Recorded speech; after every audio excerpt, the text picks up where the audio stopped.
this is where I was born, the area I was born. Our house was right here. And then my father, they rolled the house from here to another spot. So you were literally born in the back, Yeah. and we're of course standing in the back of Mount Olivet, and Olivet it's Church. so beautiful back here. And this will be the site I'm buried on. Will be buried on. And this will be your final Final resting place. in another 100 years, Mr. Wright. You must never leave us in another 100 years. It's beautiful back here. What do you think about when you're back on this spot now, Well, after 90 years? really, I think when I was a little boy growing up, for some reason I always think about when I was little. I always, as I was growing up, and the things I used to do, you know, and what people do for me. I always think about that. And now that you're in this part of your life, what's left for you to do? Do something for other people. That's what I want to do. Beautiful. Do something for other people. Mr. It Wright, was. tell me about your brothers, your sisters, what life was like growing up. Okay, I have one brother and 3 sisters. I was the middle child. My oldest sister lived with our grandmother, and the other 4 of us lived together with our parents. My brother and my 2 younger sisters, they learned to cook, so I never learned to cook because I was the middle child. I liked to do the outside chores, so they let me do that, so I never learned to cook.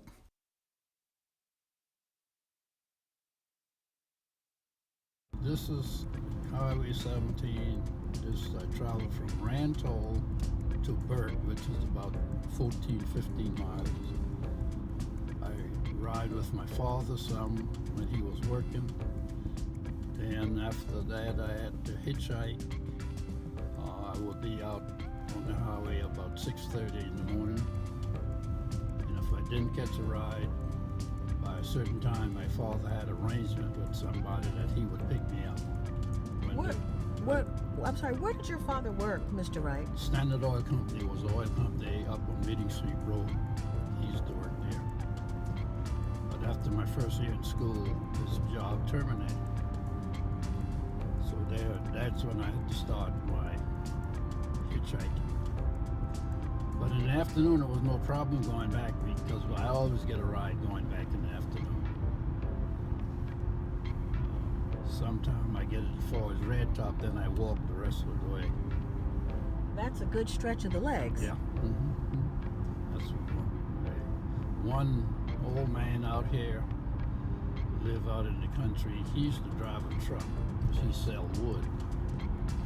And I learned a lot from him because he would pick me up, but I always had to pay him 5 cents. 5 whole cents. 5 cents. And that learned me the value of money.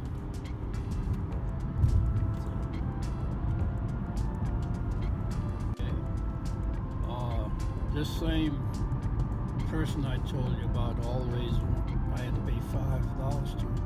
They kept up with me, and they usually get the paper and they read the paper. I was in the service and everything. They usually read about it, and always said, you know, I was the only person from Rantoul to do those things.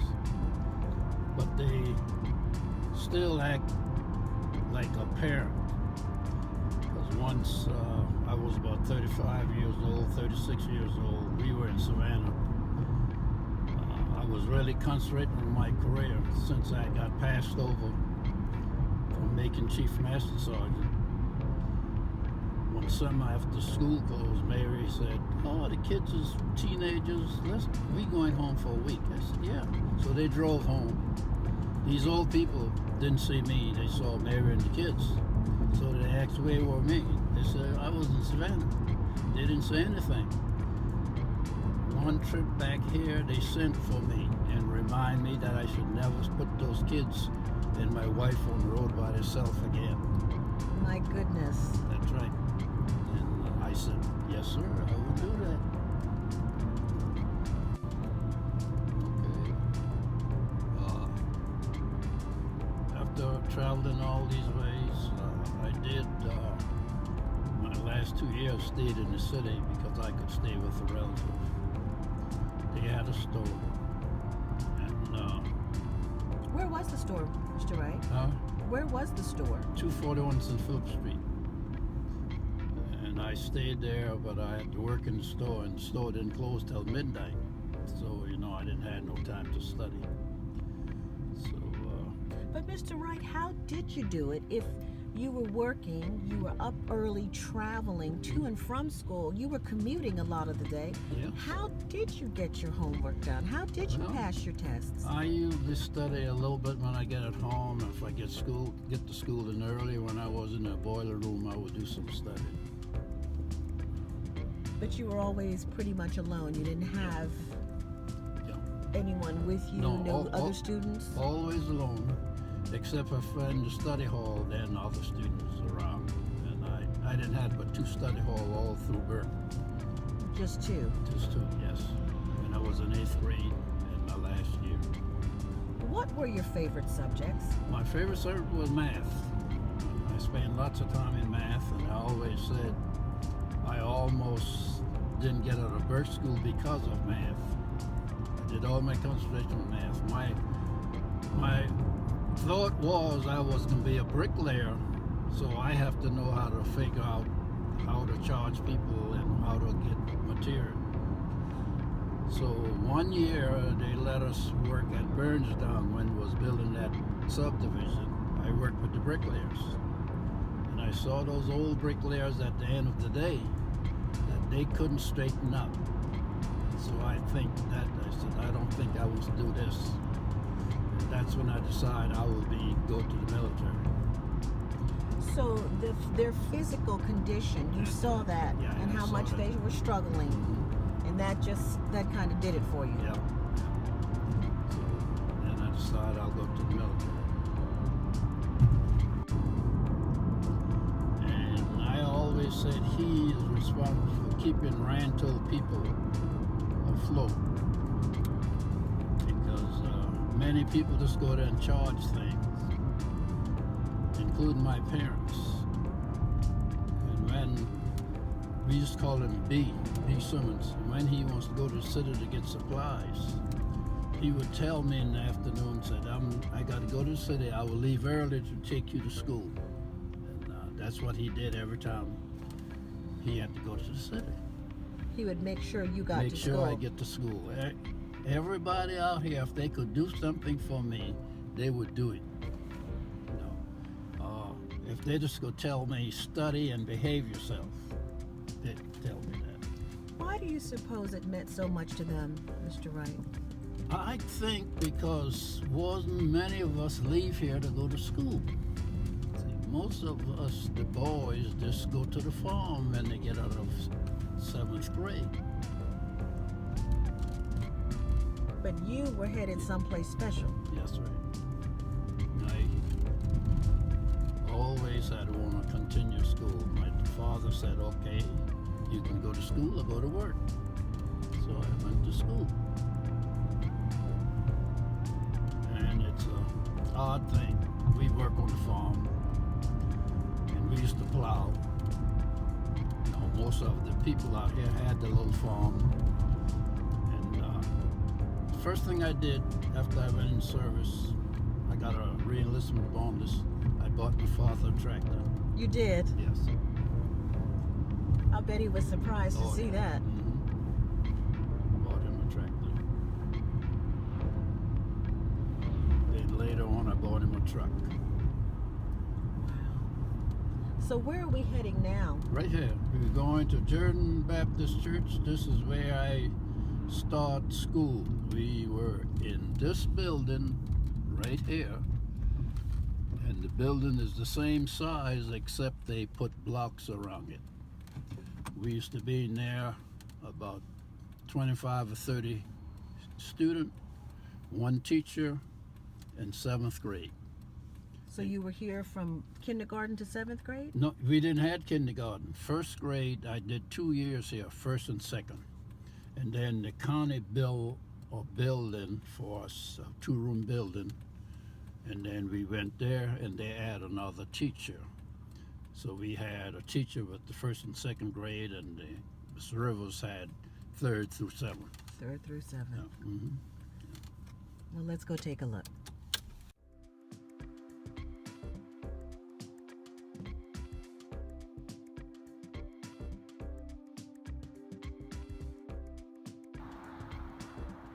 Okay, this it's another name here now, but when I was coming here, it was Jordan Baptist Church. We used to come, and this way I started my education. About 25 or 30 of us in there, one teacher, and we just did what she said, and we sit all day. And this is the same building, Mr. The same building, the same size, except they put the block around it. It's beautiful. It is just beautiful. Okay, Miss Izzet was an old lady. She lived right over there. Her house was there. And our small kids, when we come to school when it's cold, we go to her house because she would have her fire. And we stay there until the older boys made the fire in the church. What And was her name, Mr. Wright? Miss Izzet. We call her Mother Izzet. Mother Izzet. I never know her first name. No. Mother Izzet. Mother Izzet. Okay. And we think she lived close to 100 or over 100. We don't know how long she lived. Yeah.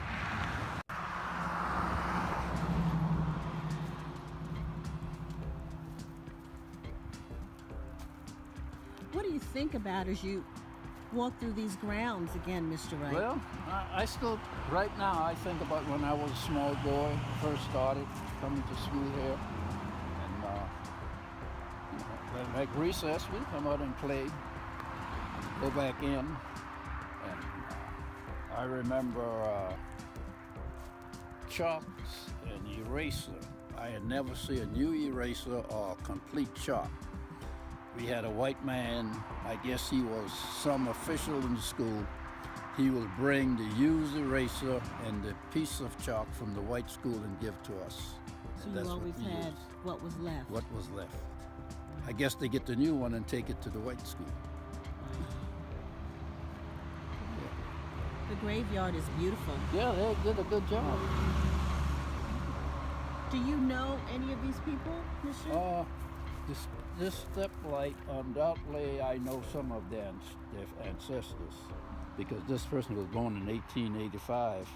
He died in 1945, so I may have know some of them. Some of them. Yeah, but I know the Steplight family. It's so peaceful and serene back Yeah. here.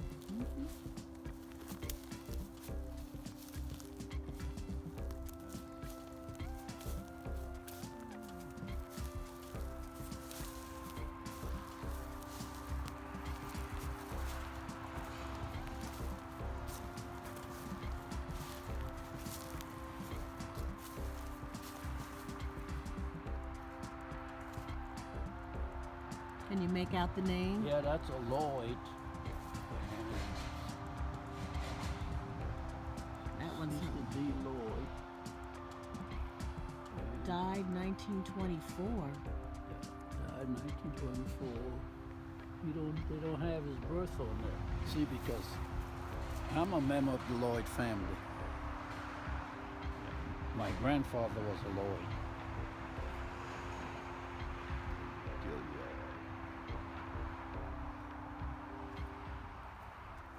Let's see what this one is. This is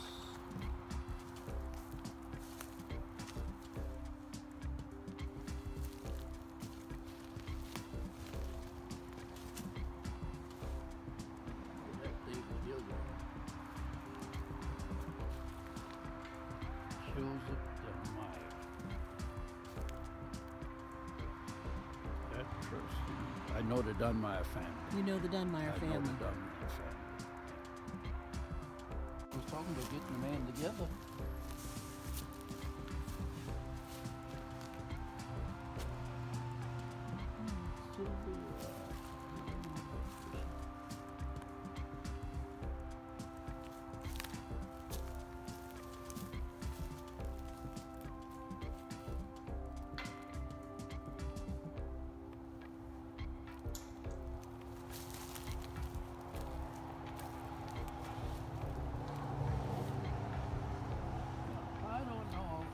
this his mother, is it or not? It could be. This person was born in 1851. Harriet is. Died in 1940. Well, that's almost That's 100. Yeah, and see, if she died in 1940, she was living when I was coming to school here. So that could well be your mama, Yeah. is it? Because it was 1941 when I started going to Burke. Yeah. James is the brother. Brother of Moses. James used to live right across the field from us. Wow. What do you think about Mr. Wright? All these folks are gone so long and you're still here, healthy, moving around. What are your thoughts about long life? You've got just such a blessed life. Well, I think I'm blessed, and I think I live for a reason. Because in my life growing up as a young boy, I had two incidents that I almost got killed. And, well, I didn't get hurt. I survived. And I think I was left here for a reason. What do you think that reason is, Mr. Wright? To help people. To help people. Yeah. I always said in my career in the service, I always say that I get promoted to help people, and I used to try to pass that on to younger supervisors as they promoted. I'd always tell them to remember those that below you. And you're not done helping people yet. No, I'm still helping. Still helping. Mr. Wright, what are the lessons you learned from being here at Jordan Baptist Church? What do you still take away? I still take away the beginning, what I learned here at the beginning. And I look upon these graves now, I can remember those people, how they, what effect they had on my life, just by telling me to behave myself and to study. Most of us didn't have much to give anybody, but whatever they had, they give, and that was good instruction. Most of us plant, and some people have a good crop on one thing, they will share it with the other family. And that's how we survive here in Rantoul. Yeah. And the community spirit is still present. Still Neighbors present. taking It's care of still neighbors. present. Still present. And that's the reason I want to do the scholarship thing. Tell us about the scholarship. Well, the scholarship, I always think about that, and I think we can start earlier than my plan. My plan was to leave it in my will and to leave a scholarship, and it depends on our family, who go first. So, because I have to take care of my family. But that was always in my mind, to leave something in Manalva Church to help kids go to school. It's a beautiful dream. Wonderful legacy, Mr. Wright. We're going to help you make that happen. Yeah, okay.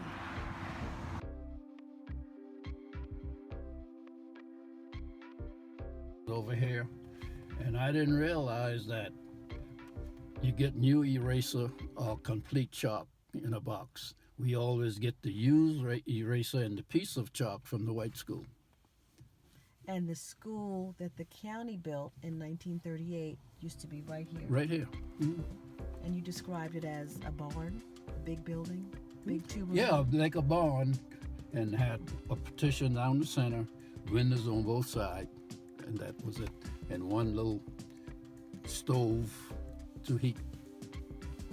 And one teacher. One teacher. Well, we had two there, and they give us two teachers there. Do you remember your teacher from elementary school? Oh, yes, Miss Rose. And that was my teacher, and the other one was Miss Jenkins. Miss Jenkins. What was she like? Miss Rose, it was nice, because then you see your first teacher, you always like your first teacher, Can you remember something that she told you? Well, yeah, learn to be quiet. I always think how she managed us, how we sit there so quiet all day you know. And now the teachers having so many problems with kids in school, but she'll spend about 30 minutes teaching us, then said, okay, sit over here and read this. And that's what we did. You had to behave in school. I got accused of doing something in school, and she kept me after school. My father came from work, I'm not home. He came to the school. Teacher said I did something. Now, he was in a car. He just got in his car and went home. I still had to walk. Had you done what you were accused of? That's right. Were you guilty? No.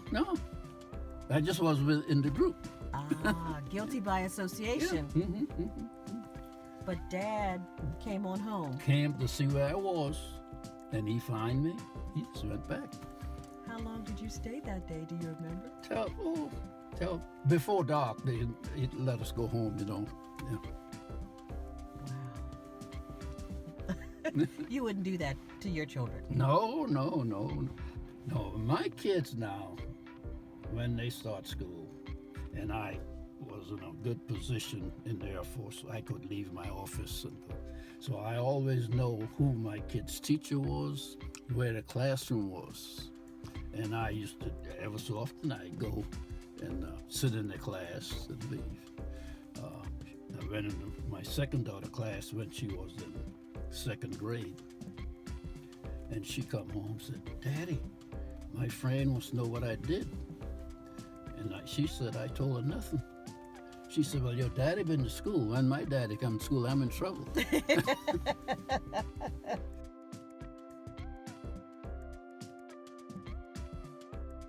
I got drafted. In our generation, we had World War II and the draft was on.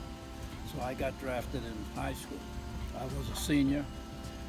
The Japanese stopped fighting, and President Truman let us stay in school if we were a senior. But I had to write a letter to the draft board. I wrote the letter, the secretary had to sign it. I went to the secretary at the end of the school day. All the teachers was in the lobby. The screen asked me what I was doing there. I said, well, I have a letter I have to get signed. So she said, let me see. Knowing you may tell him come get you now. Miss Rutledge was in front of her, and she said, don't worry about him, he's an A student. Then Miss Green said, he can't be. So Miss Green said, if you make A in anybody's class, you have to make it in my class, otherwise you will not get out of Burke School. So I came back and make A's. And now you're back at Burke School. That's right, back in Burke School. 2017. The day we went to Burke High School, Mr. Wright was a rock star. Everyone wanted to shake his hand and say hello, including the assistant principal. This young man took us on a tour, and we had time to pay homage to an old friend, Mr. Marty Risher. As we walked the halls, Mr. Wright noted repeatedly how much better things were. He was thrilled that people in 9th grade could learn about college and had access to guidance counselors. As we walked the halls, he talked about the importance of people helping young people figure out what they wanted to do with their life, and he was grateful for the wealth of materials. But he was also happy to see that Burke High was a place that took care of students who had the most and those who had the least. As we walked the grounds, he found the names of people that he had graduated with and the names of people who had changed the face of America. Burke High School is a very special place, and Mr. Wright, to this day, 71 years later, is still very proud to be an alumni. He talked about not being able to go to the Citadel, but noted that the education that he received at Burke and in the military would take him through the rest of his life. Our class, first class, considered a high school graduate in South Carolina. Before, you just was graduate from 11th grade. So the class of 1946 was considered the first? First class. What an honor. And the first class, the governor signed the diploma. Wow, that's awesome.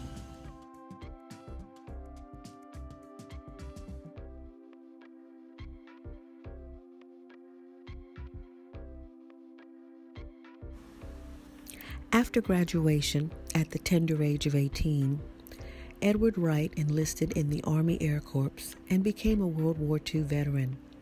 In 1947, the Air Force became independent from the Army Air Corps, and Mr. Wright began his career in the construction field. During the course of 30 years, he traveled the world, serving at 28 assignments, including 6 days in Vietnam and 11 overseas tours. Mr. Wright experienced many different cultures. He served in Europe, where he was assigned to Germany and France. He served in the Far East, where he was assigned to Thailand, Taiwan, and Japan.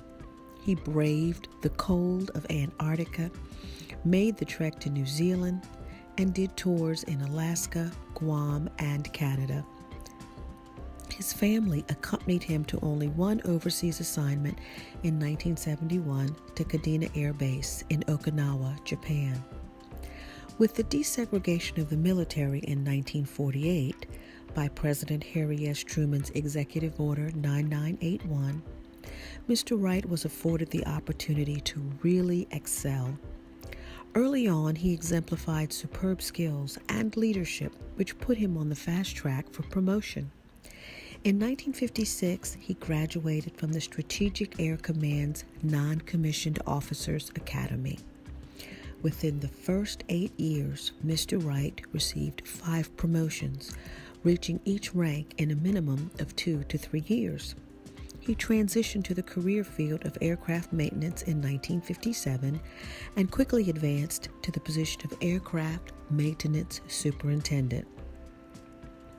The Air Force created its highest enlisted rank in 1960. It took Mr. Wright just 4 short years to reach this rank. With 19 years of service at the age of 37, Edward Wright was promoted to Chief Master Sergeant. During this era, chiefs comprised only 1% of the total enlisted force, and as an African American, he was among the elite, being the first black chief at many of his assignments. Mr. Wright retired from Shaw Air Force Base in Sumter, South Carolina on June 30th, 1976. What this represents, those medals is the different medals I have earned, and distinction as the Chief of Staff of the Air Force. My son had it prepared for me for Father's Day. And you served how long, Mr. Wright? 30 years. You went in when you were 18, and retired when you were 48. wow, and you retired relatively young. Is that considered young to retire for? Very young. My goodness. And you look fabulous. God is good. That is beautiful.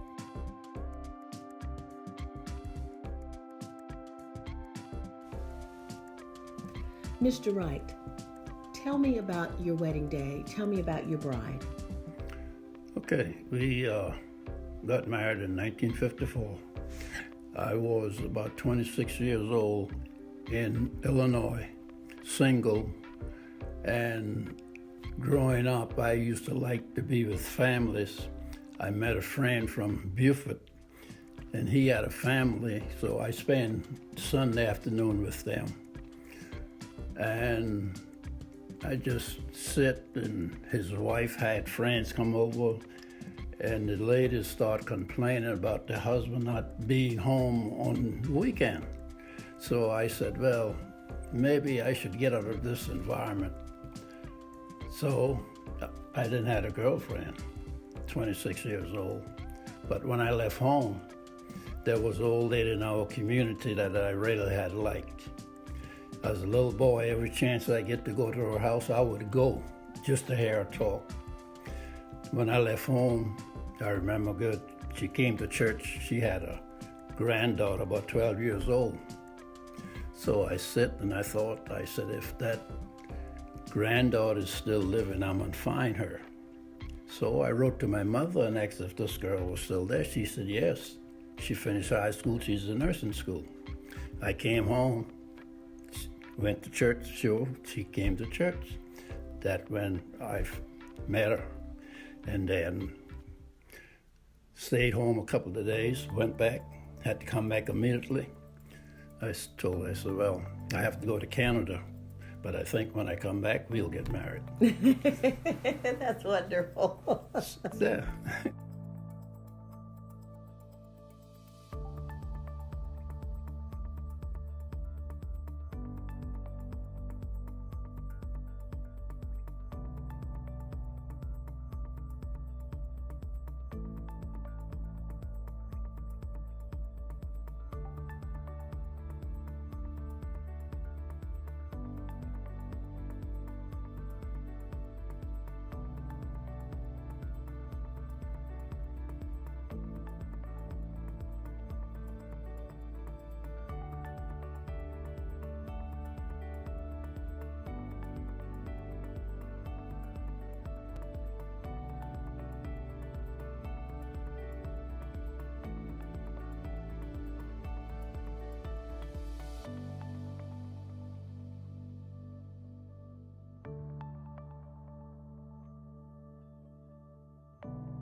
Mr. Wright, tell us about how you felt when you found out you were going to be a dad for the first time. Well, I felt real good. My first child was my son.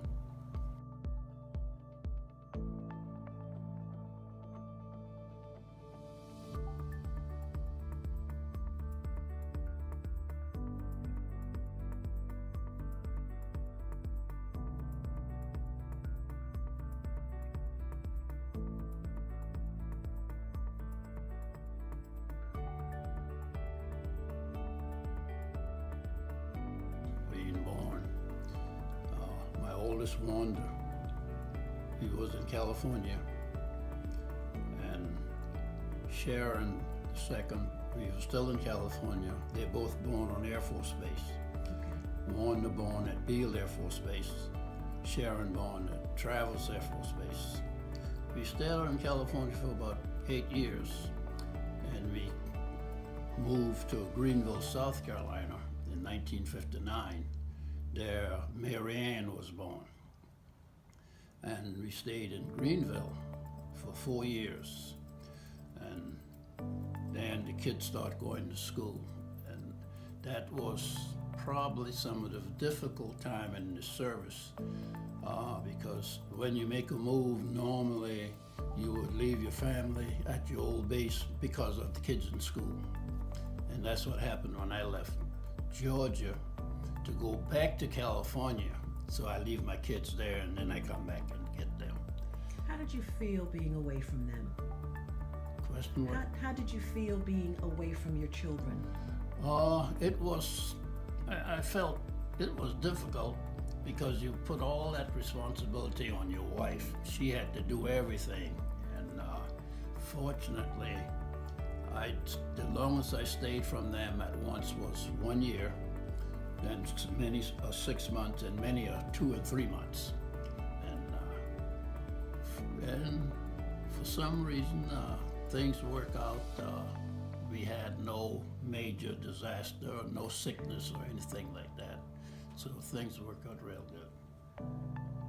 Mr. Wright, we're at a beautiful wall in your home. Tell me about your children. My children, I would always want all my kids to get a good education. My son, the oldest, when he graduated from high school, I was in Thailand and he decided that he should go to school. Instead, he enlisted in the Air Force. Then he found out that education was the key. So he got his education in the Air Force and went on to get a commission and retired as a full colonel. My girls from high school, they went straight to college. In fact, one to graduate from high school on Okinawa. So we had to make a decision, should we keep her in Okinawa instead of college or send her back? So we decided to send her home. So she had to fly by herself. I had a friend in California, I know she was gonna land there. I made an arrangement that he should meet her and make sure she get from the base to San Francisco. We know she had to stop in Atlanta, but she didn't have to change terminal. So she fly from Atlanta to Charleston. My brother-in-law picked her up and took her to Rock Hill for the school. She went there, come back after the interview, and she went back to school. So she was actually in school about 6 months before we got back to the States. Sharon, we were in Sumter, and we were able to take her to school right then. Then I retired, and Sharon and Wanda were in college. Wanda was a senior, and Marianne was in high school. We were in Sumter. Marianne had never went back to the same school but once through 10th grade. So she was going in 11th grade. So I know I had to retire. And so in 1974, we made an arrangement to build our home.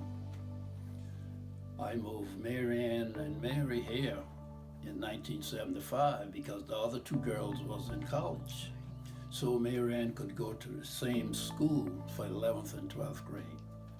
She graduated and went to College of Charleston 1 year, then went to Winthrop and graduated. What do you think of your girls now that they're young women, moms? What do you love most about them? Well, Each of them? what I like about them, they all are independent. And they use their education to their advantage. They didn't waste it. They do lots of creative things. I think Marianne tried to do too much at times. But She's awfully talented. yeah, but out of the three girls, Wanda is the one that is more, like you could say, soft.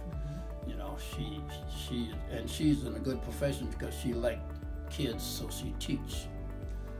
Sharon, on the other hand, is more like me. She likes to be an authority. So therefore, she went into the Air Force. And actually, she retired as a full colonel. That's awesome.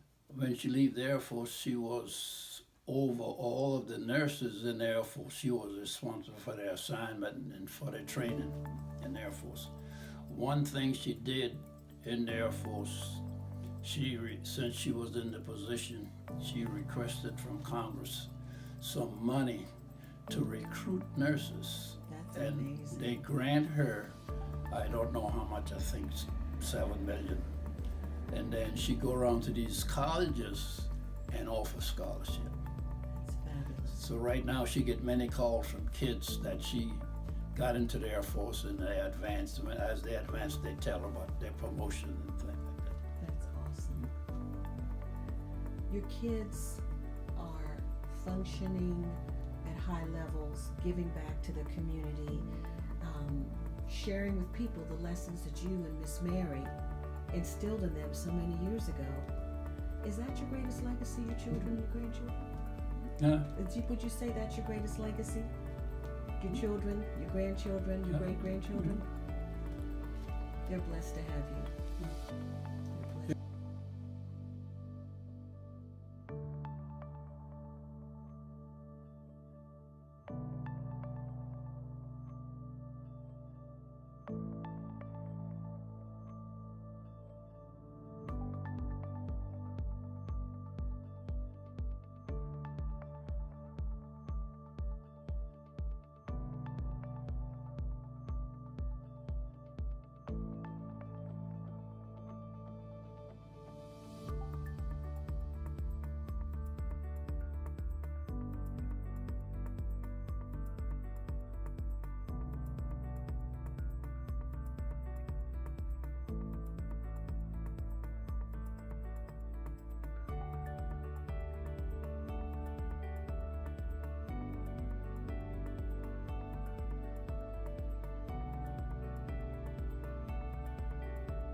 Mr. Wright, you are now a great-grandfather. Tell us about your great-grandchildren. Okay, I have 4 great-grandchildren. 3 of them, Taylor, Olivia, Caleb Edward, they live in Texas. Autumn Rose live in North Carolina. Taylor is the oldest. And what we did, each baptism, we fly to Texas to witness the baptism. And we finally got together one year with all of the family. Everybody was there except my son. He couldn't get from Texas. But my great-grandkids, I do things for them so that they will be in position to continue their lives and get a good education. And I'm trying now to provide funds so that they will have it when that time comes. What is she like, your oldest great-granddaughter?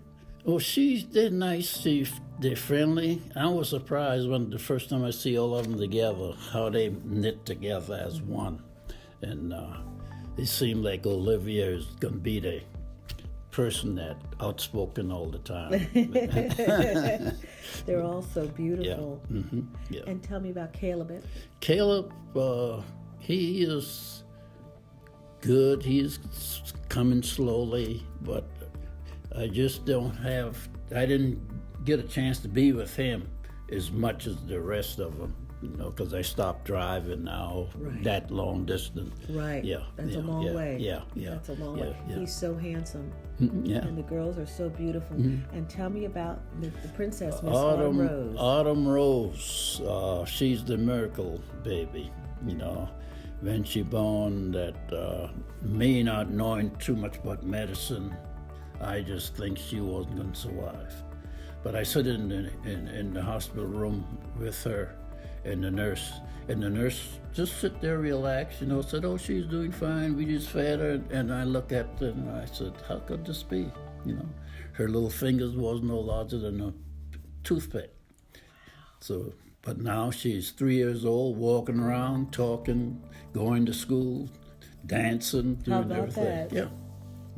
What kind of a world will your great-grandchildren inherit, Mr. Wright? I hope they will inherit a world that they could use their ability and make a contribution to society and raise a family. Do they remind you of your children at that age? Yes, they do. They do remind me of my children at that age, because I try to instill in my children that they should prepare themselves, that they can support themselves. And I try to provide the resources that they could do that. And up to this point, that happened. So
okay, the church, it means a lot to me. By traveling around, I went to many different churches, and I see how they operate, and I see how we operate here. And I always thought we could do better. So I came back home and I decided to do whatever I can to do. And first thing we had to do was build a church because our old church wasn't fit to come in. So I used to try to do things here. And one Saturday I was here repairing a leak in the ladies' restroom. And all of a sudden I find myself on the ground because the floor was rotten. That same 100-year-old lady, she used to live across the street. And lots of times you have an idea, you're talking to people, but they don't receive it. You got to find somebody who they would listen to. So I sent for her, she came over and looked. She said, "What you want me to do?" I said, "Just tell the people we need to do, start on this church." So she got up and talked to the people, and the people started. Your family has been here how many years now? My family, from birth. From birth? Yeah, from birth.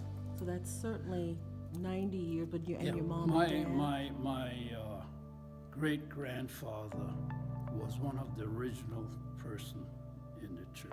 Your great-grandfather. Great-grandfather. What was his name? His name was Cecil Lloyd. Mr. Cecil Lloyd. Cecil Lloyd.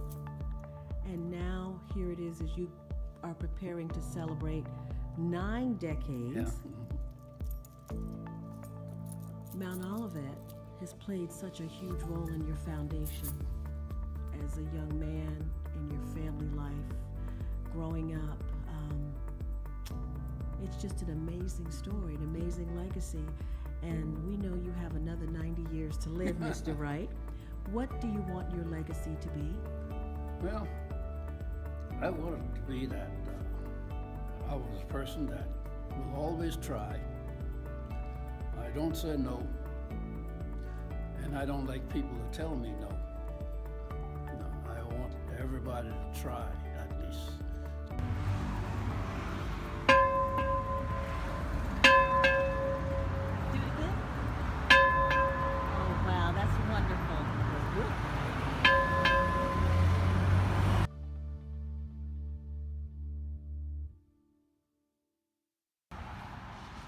Okay, my first year at Burke, I came home and I went to work on the farm because I was only about 14 years old.